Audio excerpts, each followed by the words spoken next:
तो फ्रेंड यहाँ पे देख सकते हैं कि इस तरह से जो है एनसीईआरटी का आपका जो है नोट्स वाला क्लास होने वाला है एनसीईआरटी सीरीज का, ठीक है। तो फ्रेंड यहाँ पे देख सकते हैं कि ये लेसन आपका यहाँ पे ये 3 हो जाएगा, ठीक है। एनसीईआरटी का क्लास 8 होगा, लेसन आपका 3 हो जाएगा। इसमें देख सकते हैं मॉडर्न हिस्ट्री के बारे में बात किया गया है क्लास 8 में, ठीक है। और देख सकते हैं लेसन आपका जो लेसन या चैप्टर जो 3 होगा, तो इसका देख सकते हैं ग्रामीण क्षेत्र पर जो है शासन करना, ये आपका चैप्टर का नाम हो जाएगा। इसमें देख सकते हैं नोट्स को हम बहुत अच्छी तरीका से जो है बनाए हैं। इसमें एनसीईआरटी का ओरिजिनल लाइन बाय लाइन लिए, जिससे जो है आप रिवीजन जो है क्विक रिवीजन इससे कर सकते हैं, ठीक है। इसमें आपको कोई दिक्कत नहीं होगा। स्पेशली ये बीपीएससी टीआरई 4.0 के लिए यहाँ पे देख सकते हैं इसको क्लास को हम डिजाइन किए हैं। इसमें आपको जो भी लाइन मिलेगा ओरिजिनल और ऑथेंटिक एनसीईआरटी का मिलेगा, चाहे तो आप बुक से मिला सकते हैं। इससे आपको क्विक रिवीजन करने में आसान होगा। ये नोट्स बहुत ज़्यादा बड़ा नहीं है। और यहाँ से बता दें कि जो भी इसमें इंपॉर्टेंट चीज़ है उसको हम यहाँ पे देख सकते हैं कि जो है हाईलाइट भी किए हैं हाईलाइटर से। तो यहाँ पे देख सकते हैं हाईलाइटर से हाईलाइट किए हैं। इस तरह से 2-3 हाईलाइटरों का यहाँ पे हम देख सकते हैं प्रयोग किए हैं। और इससे जो है एक नज़र में आप तुरंत जो है रिवीजन कर सकते हैं, या फिर जो है यहाँ ये वीडियो देख सकते हैं। तो इसका पीडीएफ भी आपको मिल जाएगा, ठीक है। तो चलिए फ्रेंड वीडियो शुरू करते हैं यहाँ से। तो फ्रेंड यहाँ पे देख सकते हैं कि पहला क्वेश्चन आपका होगा 1765 में रॉबर्ट क्लाइव ने मुगल बादशाह, ठीक है, मुगल बादशाह से जो है बिहार और उड़ीसा की जो है दीवानी प्राप्त की। तो ये ध्यान रखना है कि 1765 में रॉबर्ट क्लाइव ने मुगल बादशाह से बिहार और उड़ीसा की दीवानी प्राप्त किया। और अगला देख सकते हैं 12 अगस्त 1765 में कंपनी दीवानी तो बन गई, ठीक है। 12 अगस्त 1765 में कंपनी बिहार उड़ीसा और बिहार और उड़ीसा की दीवानी तो बन गई, लेकिन अपने आप को कंपनी जो है खुद को जो है व्यापारी मानती थी। यहाँ पे देख सकते हैं खुद को क्या मानती थी, एक व्यापारी की तरह मानती थी, ठीक है। उसके बाद देख सकते हैं कंपनी के पास जो है आकलन और वसूली की कोई जो है नियमित व्यवस्था नहीं थी। कंपनी के पास ना आकलन की व्यवस्था थी और ना तो वसूली करने की व्यवस्था थी, ठीक है। आगे देख सकते हैं कंपनी जो है ज़्यादा से ज़्यादा राजस्व वसूल करने और कम से कम कीमत पर जो है बढ़िया सूती वस्त्र, रेशमी कपड़ा खरीदना चाहती थी, ठीक है। आगे देख सकते हैं 5 साल के भीतर कंपनी द्वारा खरीदी जाने वाली चीजों का मूल्य क्या हो गया, 2 गुना हो गया इससे, ठीक है। आगे देखते हैं 1765 से पहले कंपनी ब्रिटेन से जो है सोना और चांदी का क्या करती थी, आयात करती थी, ठीक है। 1765 से पहले। और 1765 के बाद से कंपनी जो है भारत से ही पैसा जो है राजस्व वसूल करके और जो है यहाँ यहीं उससे जो है वस्तु को खरीद कर और जो है यहाँ पे देख यूरोप यानी कि इंग्लैंड वो भेजती थी। सोना अब मंगाना बंद कर दिया था 1765 के बाद से, ये ध्यान रखना। आगे देख सकते हैं अगला आपका क्वेश्चन है 1770 में अकाल ने, ठीक है, 1770 में पड़े अकाल ने बंगाल में जो है 1 करोड़ लोगों को मौत की नींद सुला दी। इस अकाल में लगभग 1/3 यानी कि 1/3 आबादी जो है समाप्त होगी। ये ध्यान रखना है कि ये इंपॉर्टेंट क्वेश्चन है, ठीक है, क्योंकि 1770 में बंगाल में भयानक अकाल पड़ा था, जिसमें 1 करोड़ लोगों को जो है मृत्यु हो गया था। और साथ ही देख सकते इससे जो है पूरे बंगाल का 1/3 जो है आबादी समाप्त हो गई थी, ठीक है। और आगे देख सकते हैं यहाँ से, तो फ्रेंड आगे यहाँ पे देख सकते हैं, आगे देख सकते हैं कि कंपनी के लिए जमीन में निवेश करना, कंपनी के लिए जो है जमीन में निवेश करना और खेती में सुधार लाना, ठीक है। इस पर जो है 2 दशकों तक बहस चलती रही। कितने दशकों तक बहस चलती रही कि जो है कंपनी ने जो सोचा कि जमीन में निवेश करने के बारे में और खेती के सुधार करने के बारे में। इसके जो विशेषज्ञ थे यूरोपियन कंपनी का यानी कि ईस्ट इंडिया कंपनी का, 2 दशकों तक यानी कि 2 दशक कह सकते हैं 20 साल, एक दशक में 10 साल होता है तो 2 दशक में 20 साल तक इसने जो है सिर्फ बहस किया था, ठीक है। उसके बाद यहाँ पे जैसे नतीजा क्या निकला था, आखिरकार 1793 में अस्थायी बंदोबस्त लागू कर दिया। यही जो है 2 दशकों के सोचने के बाद कंपनी ने यही जो है इसका नतीजा यही निकला कि 1793 में अस्थायी बंदोबस्त लागू किया गया। राजा और तालुकदारों को जमींदार के रूप में मान्यता दी गई। राजा जो तालुकदार थे उसको जमींदार बना दिया गया, और जिसका काम होता था कि किसानों से लगान वसूल कर कंपनी को राजस्व चुकाए, ठीक है। उसका काम यही था किसानों से लगान ले करके कंपनी को राजस्व चुकाना था।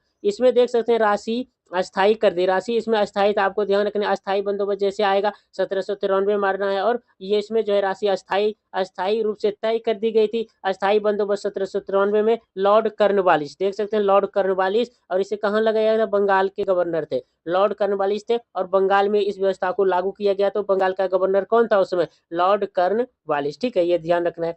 तो अगला देख सकते हैं कि 1860 में कंपनी को रेतों पर जो है, कंपनी के रेतों पर जो है यहाँ पे देख 1860 में बंगाल के रेतों पर एच.टी. कोलब्रुक्स था, ठीक है। एच.टी. कोलब्रुक्स ने टिप्पणी किया है। कब किया था, बंगाल के किसानों पर जो है एच.टी. कोलब्रुक्स ने कब टिप्पणी किया था, 1860 में, ठीक है, ये ध्यान रखना है। आगे देख सकते हैं कि 1822 में हॉल्ट मैकेंजी, ठीक है, 1822 में हॉल्ट मैकेंजी आता है। इसमें जो है महालवाड़ी व्यवस्था लागू कर देता है। कॉर्नवालिस ने अस्थायी बंदोबस्त किया था 1793 में बंगाल में, और 1822 में हॉल्ट मैकेंजी आता है, महालवाड़ी व्यवस्था इसने लागू करता है। यह व्यवस्था कहाँ लागू करता है? उत्तर पश्चिमी प्रांत में यूपी में लागू करता है। ध्यान रखना है कि हॉल्ट मैकेंजी 1822 में, महालवाड़ी व्यवस्था लागू किया कहाँ? यूपी में, ठीक है। तो फ्रेंड आगे चलते हैं। आगे यहाँ पे देख सकते हैं कि आगे आपका क्वेश्चन यहाँ से रहेगा, तो यहाँ पे देख सकते हैं। तो चलिए फ्रेंड यहाँ पे थोड़ा ऊपर कर लेते हैं। तो यहाँ पे देख सकते हैं महालवाड़ी व्यवस्था के आगे यहाँ से हम बात करें तो ध्यान रख रहे हैं महालवाड़ी व्यवस्था हॉल्ट मैकेंजी 1822, ठीक है। उसके बाद यहाँ पे देख सकते हैं कि आता है कि महालवाड़ी व्यवस्था में यह अस्थाई नहीं थी। ध्यान रखना है कि सिर्फ अस्थाई बंदोबस्त ही अस्थाई था, बाकी सब अस्थाई था, ठीक है। यह अस्थाई नहीं थी।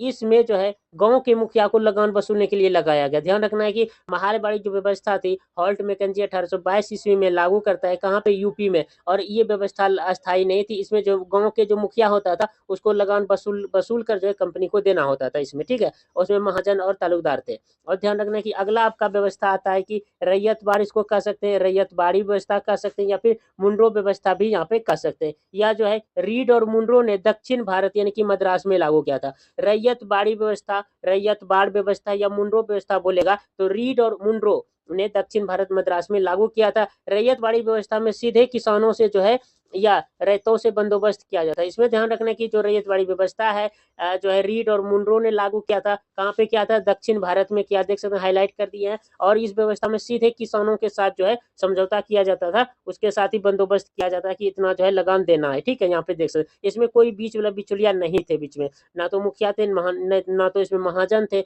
ना ही तालुकदार थे, ठीक है। यहाँ पे देख सकते हैं ये लास्ट वाला व्यवस्था है। तीन व्यवस्था यानी कि लगाया था, ठीक है, कर वसूलने के लिए। 20 साल सोचने के बाद यही रिजल्ट निकला था। उसके बाद यहाँ पे देख सकते हैं इस समय मद्रास का गवर्नर कौन था? टॉमस मुंड्रो था। टॉमस मुंड्रो का कार्यकाल कब था फ्रेंड? यहाँ पे देख सकते हैं 1819 से 1926 तक रहा था टॉमस मुंड्रो का कार्यकाल, ठीक है। आगे यहाँ पे देख सकते हैं मुंड्रो का मानना था, ये कथन आपके लिए काफी इंपॉर्टेंट हो जाएगा, ठीक है। यहाँ पे इसको VVIP लगा लीजिए। टॉमस मुंड्रो का मानना था कि जो है अंग्रेजों को पिता की भांति, ध्यान देना, अंग्रेजों को पिता की भांति किसानों की रक्षा करनी चाहिए। तो यहाँ पे देख सकते हैं टॉमस मुंड्रो जो है यूरोपियन कंपनी को क्या कहती है? कहता है कि जो है अंग्रेजों को, ठीक है, अंग्रेजों को पिता की भांति जो है किसानों की रक्षा करनी चाहिए। कथन किसका है? तो टॉमस मुंड्रो का है। अंग्रेजों को लगा कि ग्रामीण इलाके न केवल जो है राजस्व प्रदान कर सकता है बल्कि यूरोप में जो है जरूरत भी पूरी कर सकता है, ठीक है। यहाँ पे देख सकते हैं अगला क्वेश्चन यहाँ से हम देखें तो फ्रेंड यहाँ से थोड़ा हम स्क्रीन को ऊपर कर लेते हैं। तो स्क्रीन को यहाँ पे देख सकते हैं कि ऊपर कर लिए।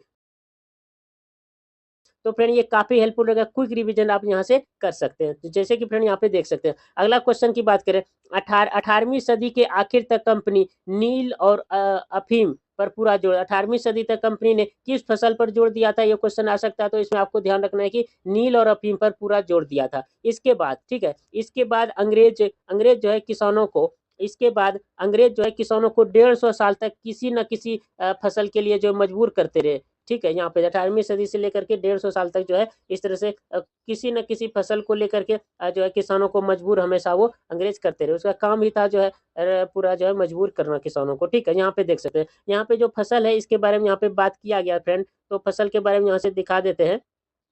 देख सकते हैं कि बंगाल में उस समय कौन सा मतलब फसल होता था 18वीं सदी में? तो यहाँ पे देख सकते हैं बंगाल में पटसन उपजता था, ठीक है। बंगाल में पटसन, असम में चाय, ठीक है। संयुक्त प्रांत यूपी में गन्ना और पंजाब में गेहूं, ठीक है, पंजाब में गेहूं। और 5वां नंबर देख सकते हैं महाराष्ट्र और पंजाब में क्या था? कपास।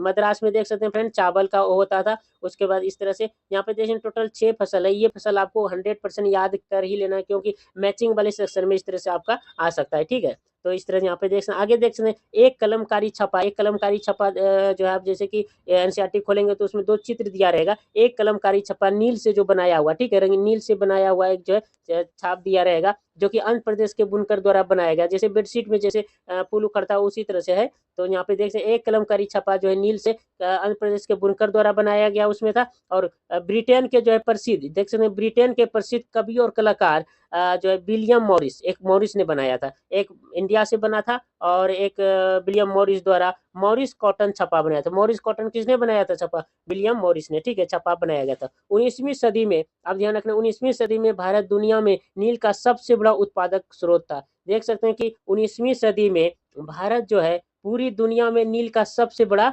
उत्पादक देश था। यहाँ पे देख सकते हैं। आगे आगे यहाँ से फ्रेंड बात करें तो फ्रेंड यहाँ पे देख सकते हैं, आगे देख सकते हैं कि 13वीं सदी तक, ये सदी भी थोड़ा ध्यान रखना है, 13वीं सदी तक इटली, फ्रांस और ब्रिटेन कपड़े की रंगाई जो है भारतीय नील से करते थे। 13वीं सदी तक इटली हो, फ्रांस हो या ब्रिटेन हो, कपड़े की रंगाई किससे करते थे? भारतीय नील से करते थे। आगे देख सकते हैं फ्रेंड, यहाँ पे जो है थोड़ा स्क्रीन को हम ऊपर कर लेते हैं। हाँ, तो यहाँ पे देख सकते हैं फ्रेंड, यहाँ पे देख सकते हैं अब यहाँ से हम, तो फ्रेंड यहाँ पे देख सकते हैं कि क्या हो गया, 13वीं सदी तक जो है भारतीय नील से जो है ये रंगाई करते थे, ठीक है। आगे यहाँ पे देख सकते हैं, आगे है कि 13वीं सदी, हाँ 13वीं सदी में भारतीय नील जो है यूरोपीय बाजार में बहुत कम पहुंची थी। 13वीं सदी यानी कि 1500 कुछ बोल सकते हैं, सॉरी 1200 कुछ, ठीक है, 13वीं सदी 1200 कुछ हो जाएगा। तो यहाँ पे देख सकते हैं कि 13वीं सदी में जो है यूरोपीय बाजार में भारतीय नील बहुत कम पहुंचती थी और कीमत भी ऊंची होती थी, ठीक है, कीमत भी ऊंची रहती थी। यहाँ पे देख सकते हैं अगला,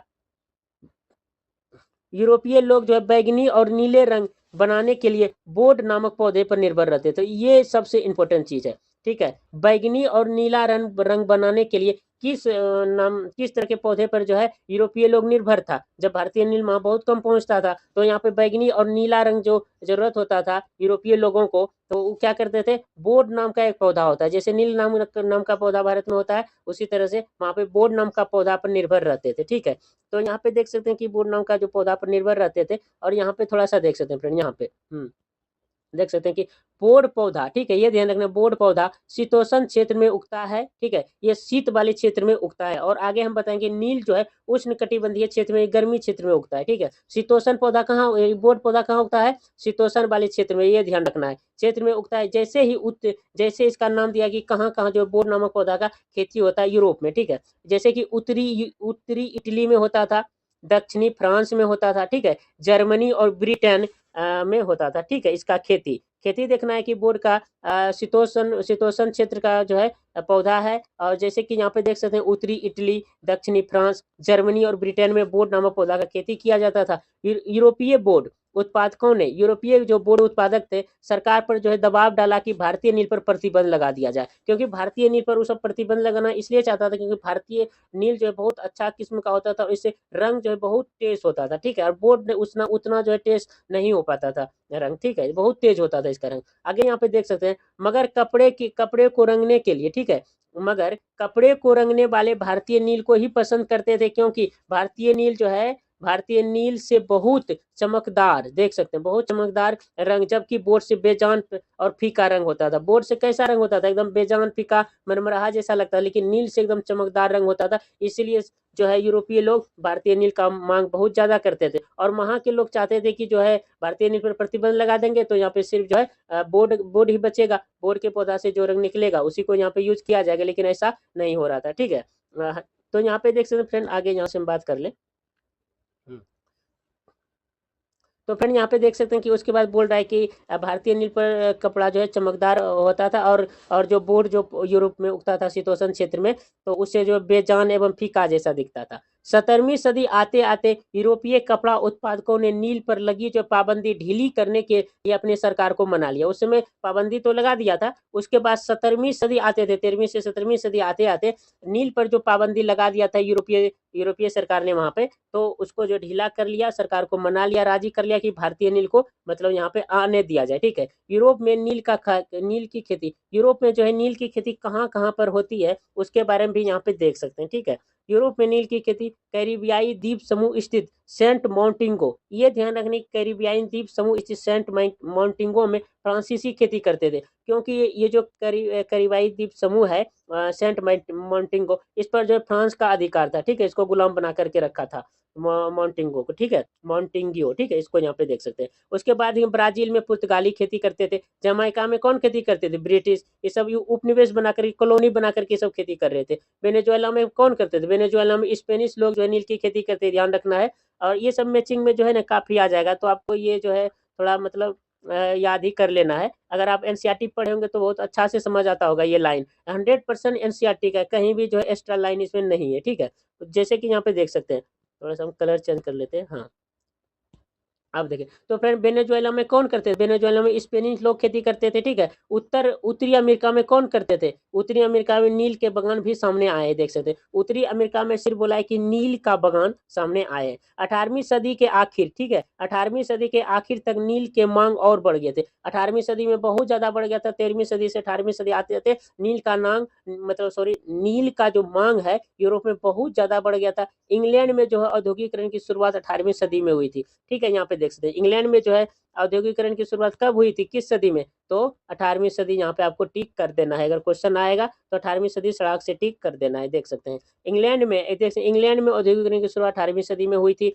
नील की आपूर्ति वेस्ट इंडीज और अमेरिका से जो है 1783 से 1789 के बीच जो है अधर में रह गया, देख सकते अधर में रह गया, यानी कि वो जो मतलब नील की आपूर्ति वेस्ट इंडीज से होती थी और अमेरिका से 1783 1783 से 89 के बीच अधर में रह गया था। उसके बाद यहाँ पे देख सकते हैं बात कर रहा है कि जो है हाँ 18वीं सदी के आखिरी दशक में बंगाल में जो है नील की खेती तेजी से फैल रही थी। 18वीं सदी से जो है 18वीं सदी आते आते बंगाल में जो है नील की खेती बहुत तेजी से फैलने लगी। 1788 में ब्रिटेन द्वारा आयात किए गए हिस्से में केवल 30%, यह ध्यान रखना है कि भारत से जो है ब्रिटेन मात्र जो है 1788 की बात करें मात्र 30% नील मतलब जाता था यहाँ भारत से, 30%। वही जो है 1810 आते आते 95%, देख सकते हैं यूरोप में 95% नील भारतीय जा रहा था, 95%। क्योंकि यहाँ पे देख सकते हैं 1788 यानी कि 18वीं सदी में देख सकते हैं 30% जाता था। और 19वीं सदी की बात करें फ्रेंड, 19वीं सदी के शुरुआत में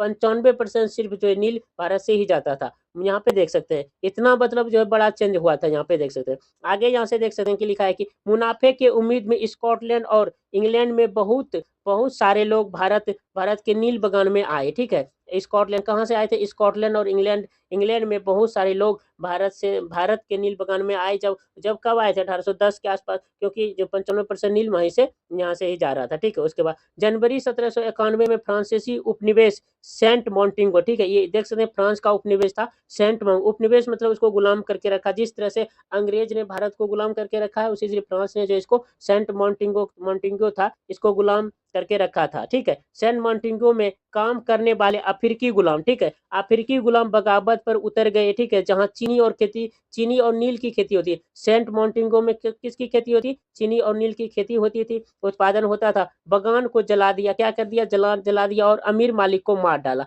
तो यहाँ पे देख सकते हैं इस तरह से यहाँ अफ्रीकी गुलाम जो वहाँ पे काम कर रहे थे सेंट मॉन्टिंगो में जो फ्रांस का उपनिवेश था, कब इसमें जो है यहाँ पे देख सकते हैं कि ये हो गया बगावत हो गया था 1791, एक तरह से आंदोलन कर दिया वहां पे, ठीक है। आगे फ्रेंड यहाँ से हम चले तो फ्रेंड यहाँ पे देख सकते हैं आगे में देख सकते हैं कि यहाँ पे लिखा है कि इस आंदोलन के बाद 1793 में इस आंदोलन के बाद 1793 में फ्रांस अपने उपनिवेश सेंट मॉन्टेग्यू में दास प्रथा का जो है समाप्त किया। गुलाम वाला जो प्रथा था आंदोलन जब हुआ तो उसको जो इसने समाप्त कर दिया फ्रांस ने। सेंट मॉन्टेग्यू ध्यान रखने कहाँ किया था? फ्रांस ने सेंट मॉन्टेग्यू में जो है दास प्रथा का अंत कब किया था? 1793। नील की खेती दो प्रकार से होती है। यहाँ पे क्वेश्चन आ सकता है कि नील की खेती कितने प्रकार से होती है? तो नील की खेती मात्र दो प्रकार से होती है, नीज और रहती। कैसी होती है? नीज और रहती। नीज में ना अपने से खेती करना अपनी जमीन पर, रहती मतलब भाड़ा पर लेकर के खेती करना, इस तरह से यहाँ पे मान सकते हैं, ठीक है। नीज में देख सकते हैं क्या होता है, इसमें जो है बगान मालिक खुद अपनी जमीन पर नील की खेती करते हैं। देख सकते हैं कि नीज मतलब अपना हो गया, नीज से ही पता चल रहा है कि अपना जमीन पर खुद जो है बगान मालिक नील की खेती करते हैं। जमीन दूसरा इसमें पॉइंट है, जमीन खरीदते या दूसरे जमींदार से भाड़े पर लेते थे और मजदूर से नील की जो है खेती करवाते थे। देख सकते हैं मजदूर से भी जमीन भाड़ा पर लेकर के और जो है मतलब मजदूर से भी आप काम करवा सकते हैं, अपने से नहीं कर सकते। नील जो है नीज जो है नील खेतों में 1 बीघा में नील खेती करने में नीज बिला में नील खेती करने में 1 बीघा में 2 हल चाहिए होते थे और 1000 बीघा में तो इसे गुना कर सकते हैं 2000 हलों की जरूरत होती थी, ठीक है। यहाँ पे ये हल के बारे में दिया गया, इसको भी आपको देख लेना है। नील की खेती धान की खेती किस समय होती है? नील की खेती कब होती है? धान जब लगता है उसी समय उसकी खेती होती है, धान में चावल की खेती के टाइम, ठीक है। अब यहाँ पे देख सकते हैं रैयतों की जमीन पर खेती, आप देख सकते हैं रैयत जो नील की खेती किस तरह से करते थे इसके बारे में हम यहाँ से देखेंगे। ये भी थोड़ा सा आंकड़ा दिया गया, 1 बीघा में 2 बैल चाहिए और 1000 में मतलब 1000 बीघा में 2000 बैलों की आवश्यकता होगी, इस तरह से यहाँ पे देख सकते हैं। तो फ्रेंड इस तरह से कुछ आंकड़े भी दिए गए हैं, फैक्ट भी है और इससे जो है कथन वाले स्टेटमेंट टाइप का भी जो क्वेश्चन बनेगा वो सोल्व हो जाएगा, ठीक है। जैसे कि यहाँ पे देख सकते हैं, अब रैयतों के बारे में बात करें, नीच वाला तो हो गया। इसमें इसका क्या शर्त है, इसमें बगान मालिक रैयतों के साथ एक अनुबंध यानी कि सट्टा करता था, ये सबसे खराब चीज है। अनुबंध में सट्टा किया जाता था, ठीक है, रैयतों के साथ, रैयतों में किसानों के साथ जो है सट्टा किया जाता था। इसमें जो मुखियाओं को रैयतों की तरफ से समझौता करने के लिए बाध्य करते थे, वहाँ के जो मुखिया रहते थे किसानों के साथ जो है कि जाओ उसे उसके साथ जो सट्टा करो, बस जब भी बात करते थे कंपनी वाले, ठीक है, अंग्रेज, जिसके तहत 25% जमीन पर नील की खेती होती थी। अब यहाँ पे ध्यान रखना है कि नीज मतलब ये रैयतों में कितने परसेंट जमीन पर खेती होती थी, 25% जमीन पर, मात्र 25% जमीन पर रैयत खेती होती थी। बाकी जो 75% उधर बच जाते हैं उस पर जो है नीज वाला खेती होती थी। इसमें देख सकते हैं, इसमें बगान मालिक बीज और उपकरण देते थे। क्या करते थे, बीज और उपकरण बगान मालिक ही देते थे, जबकि मिट्टी तैयार करना, बीज बोना और फसल की देखभाल करना किसका था, काश्तकार में किसान ही करते थे। किसान को काश्तकार भी कहा गया, यहाँ पे देख सकते हैं। बंगाल में 1 बीघा जमीन का मतलब कितना होता है, ये देख सकते हैं, आंकड़ा बहुत अच्छा है कि 1 बीघा जमीन में कितना एकड़ होता है, वो 1/3 एकड़ होता है, ठीक है। 1 बीघा जमीन जैसे बोलेगा बंगाल में तो 1/3 एकड़ होता है, यहाँ पे देख सकते होता था।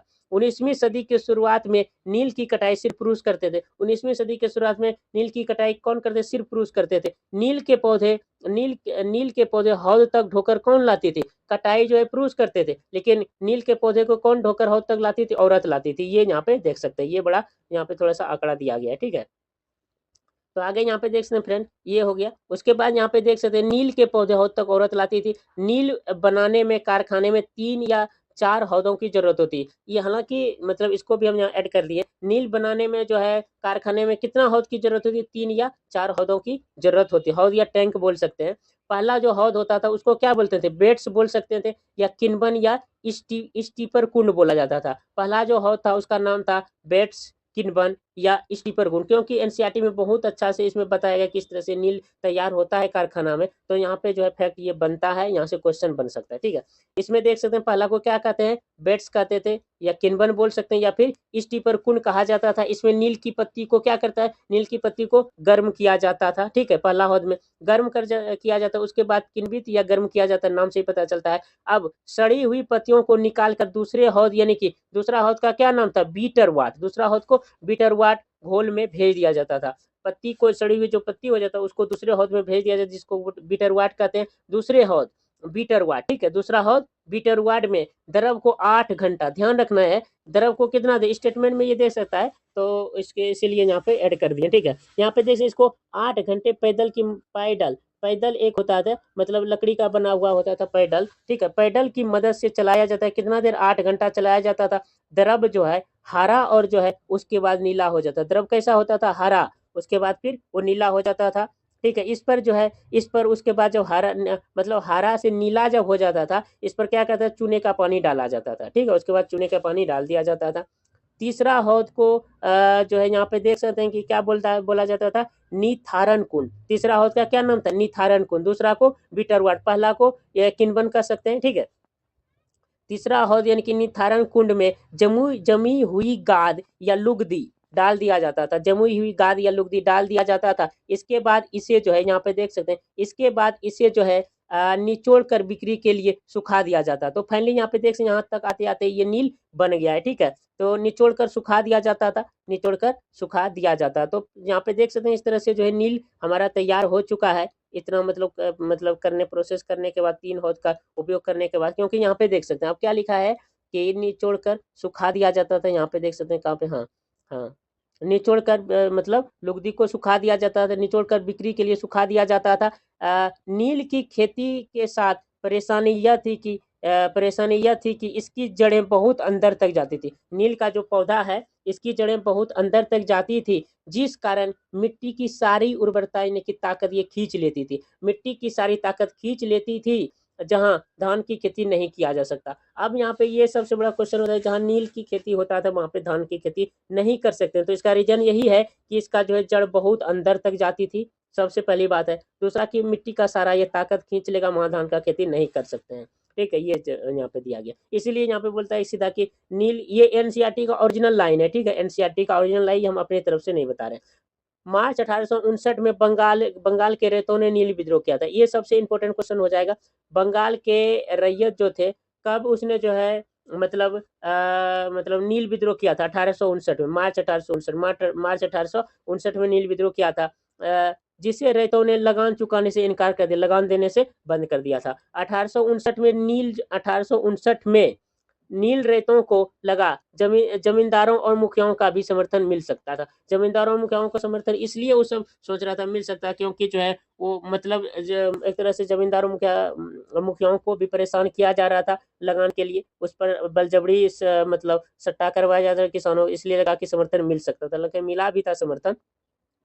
मजिस्ट्रेट एस्ले ईडन, यहाँ पे देख सकते हैं, ये दिखने रहा, हाँ यहाँ पे थोड़ा सा इसको अरेंज कर लेते हैं। मजिस्ट्रेट जो एस्ले ईटन थे, यहाँ पे देख सकते हैं कि अब यहाँ से आगे बात होगा।